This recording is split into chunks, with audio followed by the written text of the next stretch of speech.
Comment entrer dans la grâce du mariage? Comment activer la vie conjugale? C'est la question à laquelle nous voulons répondre aujourd'hui et c'est parti.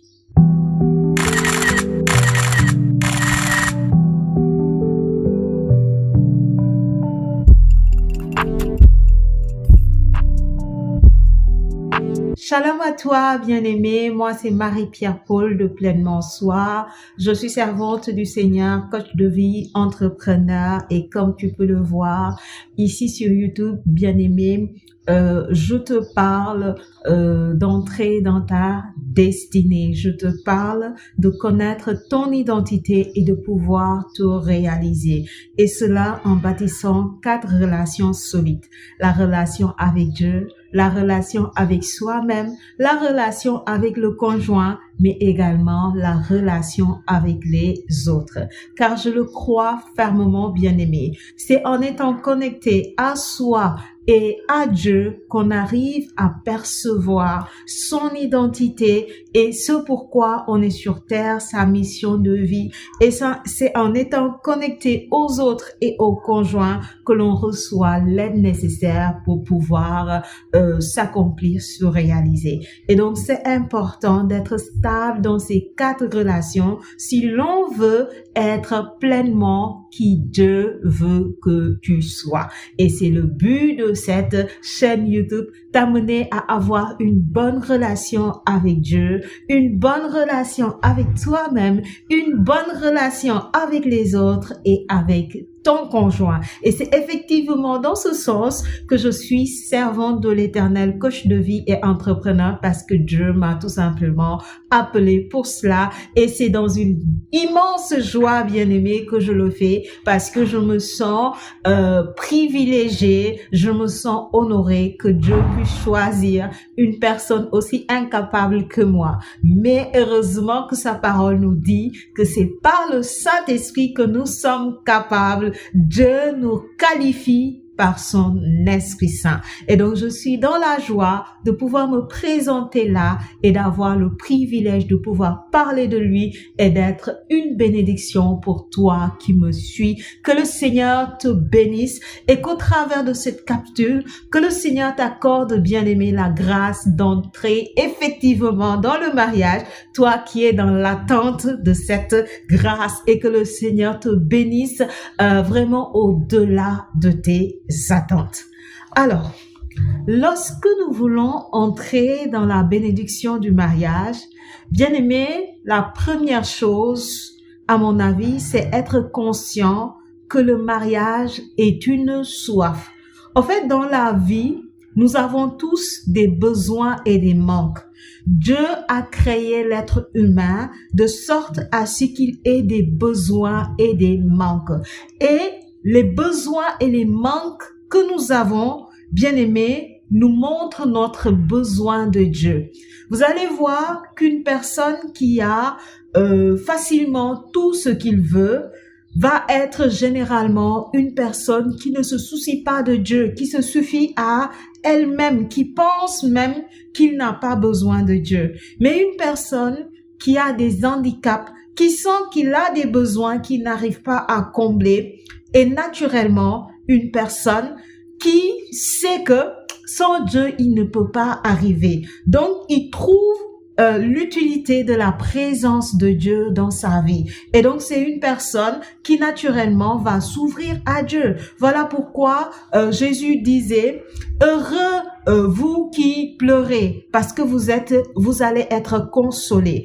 Heureux vous, dans Matthieu 5, pour dire toutes les personnes qui paraissent faibles devant la société, toutes les personnes qui ont des manques, qui ont des besoins, lorsqu'ils crient à Dieu, Dieu les entend et il vient à leur secours. Parce que ce sont des personnes qui ont conscience de l'importance de Dieu. Ceux qui se sentent suffisants ne se préoccupent pas généralement de Dieu. Entre guillemets, vous m'excuserez du terme, mais ce sont des personnes qui s'en foutent même de Dieu, qui ne se soucient pas de Dieu, c'est-à-dire qui vivent leur vie à ce que bon leur semble et beaucoup parmi eux ne croient pas. Certaines personnes y croient mais ils ne vont jamais aller en profondeur parce qu'ils se suffisent à ce qu'ils ont. Mais quelqu'un qui est dans le manque, qui a un besoin et qui veut combler ce besoin et qui n'arrive pas à le faire, c'est généralement quelqu'un qui sera prédisposé à s'ouvrir vers Dieu. Et la bonne nouvelle, c'est que Dieu va dire dans sa parole, vous qui avez soif, venez vous abreuver et de votre sein coulera une source d'eau vive. Pour dire, bien-aimés, que lorsque nous avons soif d'une chose, avoir soif, bien-aimé, c'est tout simplement avoir un manque, avoir un besoin. Ça veut dire ressentir qu'on n'est pas comblé, qu'on a quelque chose qui nous manque et dont on voudrait combler. Une personne qui cherche la grâce du mariage, c'est une personne qui sent dans sa vie qu'il y a un manque. Il a soif d'avoir un mari. Il a soif de vivre l'amour, d'aimer et d'être aimé. Et c'est un besoin naturel de l'être humain. Celui qui cherche des enfants, il a une soif. Celui qui cherche un travail, il a une soif. Mais quand on a une soif, bien aimé, il faut savoir orienter sa soif vers Dieu. Quelqu'un qui ne sait pas orienter sa soif vers Dieu, s'il fait pas attention, il va aller à sa perte. Parce que à force de courir derrière la soif, voyez-vous, il y a des gens qui sont ambitieux. À force de courir derrière l'ambition, tu t'éloignes de Dieu. Il y a des gens, parce qu'ils veulent une grâce, sont prêts à aller payer un marabout, sont prêts à aller chez le charlatan, sont prêts à faire des méchancetés juste pour être comblés parce qu'ils sont en train de courir derrière la soif. Celui qui veut garder sa vie la perdra. Garder sa vie, c'est quelqu'un qui aime trop le monde. C'est quelqu'un qui aime trop les choses du monde. Et Christ va dire... Bon, c'est plutôt Jean qui le dit dans son épître, qui dit, celui qui aime le monde se rend inimitié de Dieu. Ça a dit, celui qui aime le monde, si tu es ami du monde, tu te rends l'ennemi de Dieu. Bien aimé, cela ne veut pas dire qu'on ne doit pas avoir de soif, mais ça voudrait dire que si on a des soifs, on ne doit pas chercher à combler nos soifs par nos propres moyens, parce que le naturel de l'homme, c'est la chair. On n'apprend pas à l'homme à voler. On n'apprend pas à l'homme à mentir. C'est naturel chez l'homme. Le naturel de l'homme, c'est la chair. Maintenant, pour qu'on puisse marcher d'une manière qui glorifie Dieu, il faut que le Seigneur soit manifeste en nous. Il faut que le Saint-Esprit descende en nous. Voilà pourquoi, si tu as des soifs, tu ne dois pas laisser le naturel prendre le dessus et te conduire dans la chair, dans des choses qui ne glorifient pas Dieu. À chaque fois que tu as une soif, que tu as un besoin que tu veux combler, bien aimé, la première chose, c'est de savoir orienter sa soif vers Dieu. Orienter sa soif vers Dieu, c'est quoi? C'est aller vers Dieu et lui poser la situation et lui poser le problème, c'est-à-dire intercéder. Alors, sur ce plan, beaucoup vont dire, j'ai prié, mais Dieu ne m'a pas exaucé. Ça fait longtemps que je prie, mais Dieu ne m'a pas exaucé. Bien aimé, j'ai envie de te dire, est-ce que tu es sérieux dans ta prière? Voyez-vous, il y a des gens qui ne savent pas prier. Prier, c'est parler avec Dieu. C'est dialoguer avec Dieu. Et lorsqu'on vient à Dieu, on vient dans un cœur sincère, on vient dans un cœur vrai. Parce que Dieu, il sonde les pensées de notre cœur. La Bible dit qu'il sonde les reins. Dieu nous connaît. L'on peut pas se cacher de Dieu. Alors, si tu viens et que tu n'es pas honnête, tu penses que Dieu ne va pas le savoir. Si tu viens, tu n'es pas sincère, tu penses que Dieu ne va pas le savoir. Si tu viens, tu récites des prières compliquées que tu ne comprends pas, tu penses que c'est ça qui va te donner la bénédiction. Eh ben non. Moi, je connais plusieurs qui vont se mettre à réciter neuvaine de prière, de Marie qui défait les nœuds ou de je ne sais quelle prière, mais dans le fond, ils ne comprennent même pas ce que la prière est en train de dire. Ça dit, tu es en train de réciter machinalement, tu es en train de monologuer au fait. Tu ne pries pas, tu monologues. Monologuer, c'est le fait de parler seul. Voyez-vous, une personne qui parle seule, c'est de la folie. Mais quand l'on prie, on est dans un cœur à cœur avec le Seigneur. Ça suppose qu'on lui parle dans la vérité de notre cœur. On lui parle avec sincérité et quand on lui parle, lui aussi, il nous répond. Et l'on attend sa réponse. Et l'on le perçoit. Jésus dit dans sa parole, mes brebis, ils entendent ma voix. Ils connaissent ma voix. Bien-aimé, est-ce que toi, en toute sincérité, tu peux le dire? Alors, la plupart d'entre nous, nous pensons que nous sommes en train de prier, mais Dieu ne répond pas parce que Dieu tarde à répondre. Non, la vérité, c'est que tu ne sais pas prier. Et Jacques va le dire dans son épître, il dit, vous ne demandez pas. Et même si vous demandez, vous ne recevez pas parce que vous demandez mal. Bien-aimé, je voudrais te dire, Dieu n'a pas de variation. Ça veut dire Dieu, il ne change pas. Il est le même hier, il est le même aujourd'hui, il est le même éternellement. Et il ne peut pas se dédire. Jésus est celui qui a dit, demandez et vous recevrez. Car celui qui demande reçoit. Cherchez et vous trouverez. Il est celui qui a dit, si vous demeurez dans ma parole et que mes commandements demeurent en vous, demandez ce que vous voudrez et cela vous sera accordé.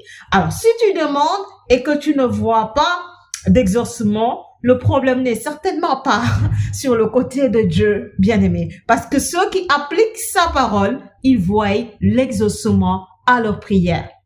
Si ton taux d'exaucement de tes prières n'est pas satisfaisant, c'est que, bien-aimé, tu dois quelque part revoir non seulement ta relation avec Dieu et ta manière de prier. Alors, ce que je veux dire dans ce premier point, bien-aimé, c'est qu'à chaque fois que tu as une soif, ne te précipite pas à courir derrière la soif pour essayer de la combler par toi-même. Mais viens vers Dieu, soupire après lui, sois sincère, cherche-le de tout ton cœur, dans la prière, dans la méditation, dans le jeûne, invoque-le et tu verras qu'il te répondra. Parce que c'est lui qui a dit, appelle aux jours difficiles, aux jours de malheur, appelle le Seigneur et il te répondra. Si tu le fais de manière sincère et vraie, non pas dans le semblant de prière, c'est-à-dire de monologuer, mais dans une prière véritable, dans un cœur à cœur avec Dieu, c'est sûr que tu recevras ta réponse.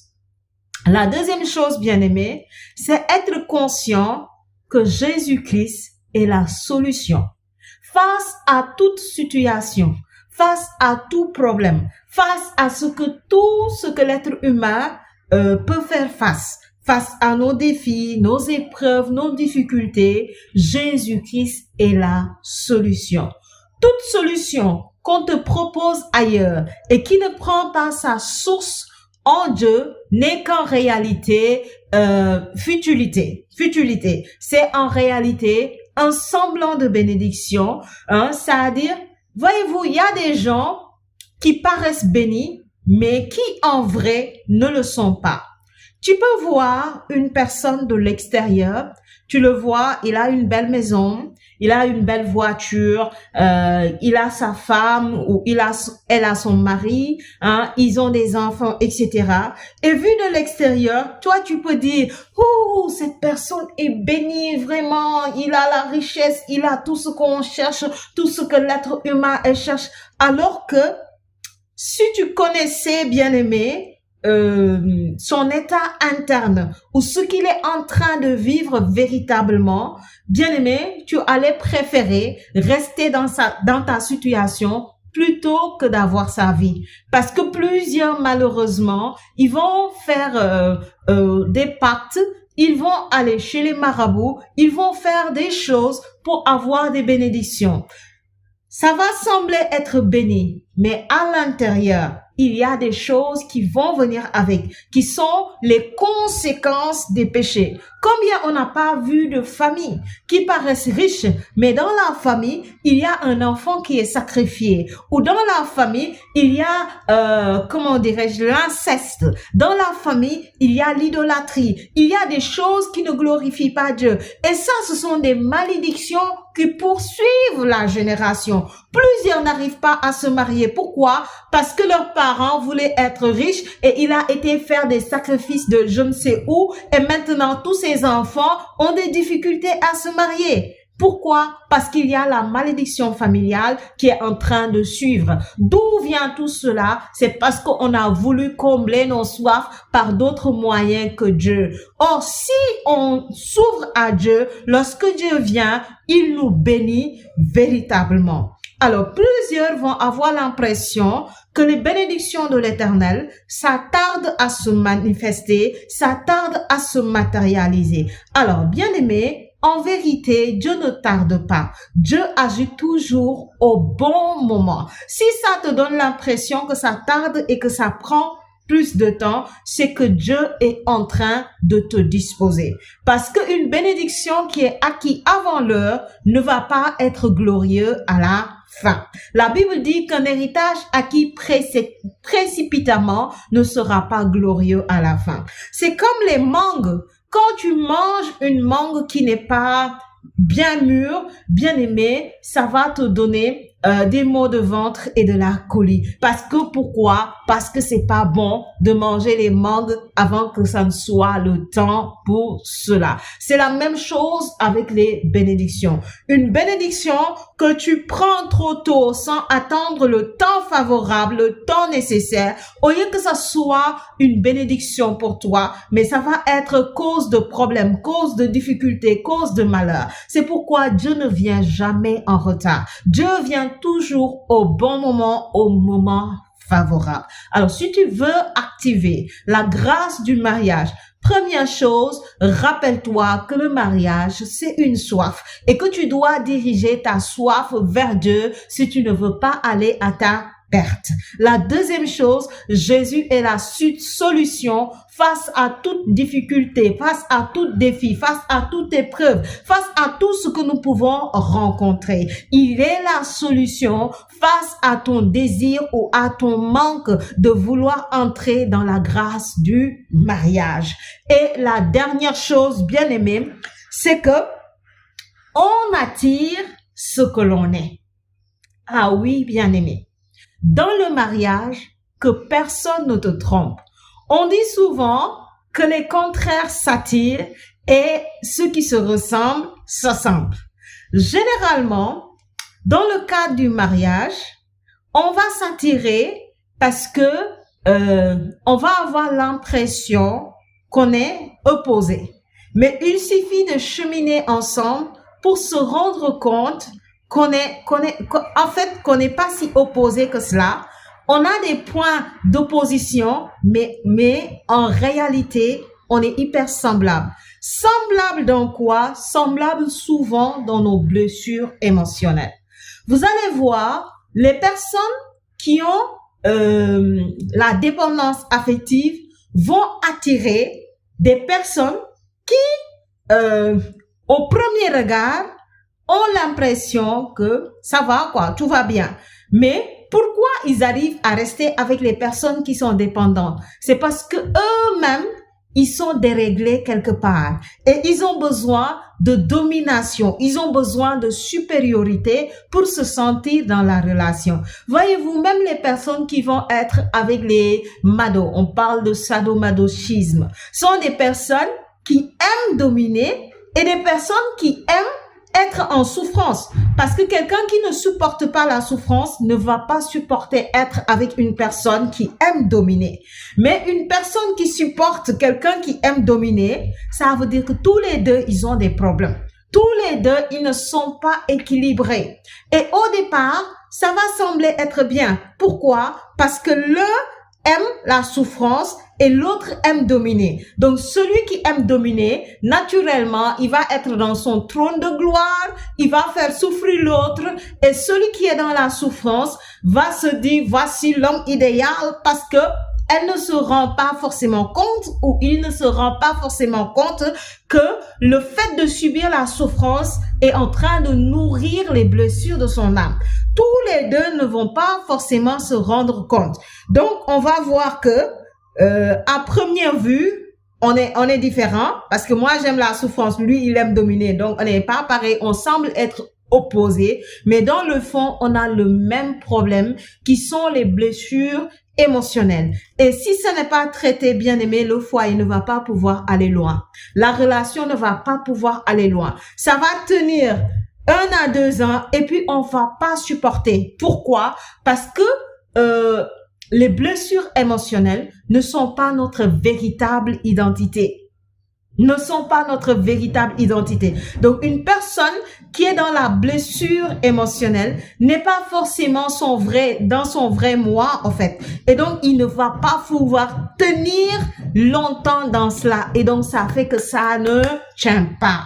Et donc, on attire ce que l'on est. Qu'on en soit conscient ou pas, en matière de couple, en matière de relations amoureuses, on ne peut pas attirer n'importe qui. On attire ce que l'on est. Voilà pourquoi, avant de vouloir accueillir la bonne personne, il faut s'assurer d'être la bonne personne. Parce que si on est la bonne personne, on va forcément attirer une bonne personne qui est bonne pour nous. Mais si on n'est pas forcément comme il se doit, avec la bonne équilibre émotionnel, avec la bonne maturité, on va dire physique et spirituelle, si on n'est pas prêt et on veut accueillir, on risque d'accueillir quelqu'un qui n'est pas bon pour nous et puis ça va pas aller quelque part. Voilà pourquoi, lorsque tu appelles Dieu, lorsque tu l'invoques, il est la solution. Il vient t'apporter une solution. Mais avant que la personne ne vienne, il prend le temps de traiter ton cœur. Il prend le temps de traiter ton caractère. Il prend le temps de restaurer ce qui a besoin de l'être.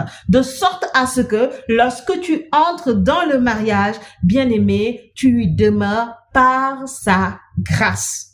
Moi, j'ai l'habitude de dire, avant que je n'entre dans le mariage, j'avais tellement peur à cause de mon passé et à cause de ce que ma famille disait de moi. Voyez-vous, quand on est adolescent, les paroles que les parents disent, ça marque notre vie. Et moi, on avait tendance à me dire, si tu te maries, le premier jour même, ton mari va te renvoyer parce que tu n'as pas les compétences pour être une femme au foyer. Et cette année, au mois de décembre, bien aimé par la grâce de Dieu, je vais fêter 10 ans de mariage.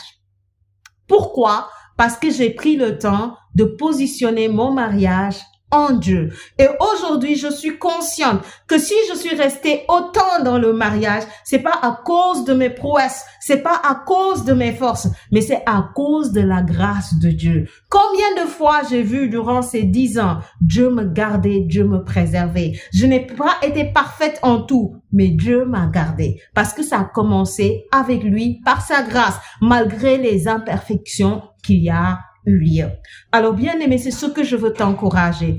Tourne-toi vers Dieu et laisse Dieu faire. Laisse Dieu être la solution dont tu as besoin. Laisse Dieu travailler en toi pour t'amener la bonne personne. Ainsi, tu pourras te marier. Ainsi, ça pourra durer dans le temps et ça pourra te combler. Que le Seigneur te bénisse et je prie pour toi maintenant, toi qui es resté jusqu'à là, que la grâce de Dieu soit manifeste dans ta vie, que la grâce de Dieu déborde dans ta vie, que l'onction maintenant te propulse dans la grâce du mariage au nom de Jésus. Amen. Que le Seigneur te bénisse, bien-aimé. On se dit à la prochaine pour une autre capsule.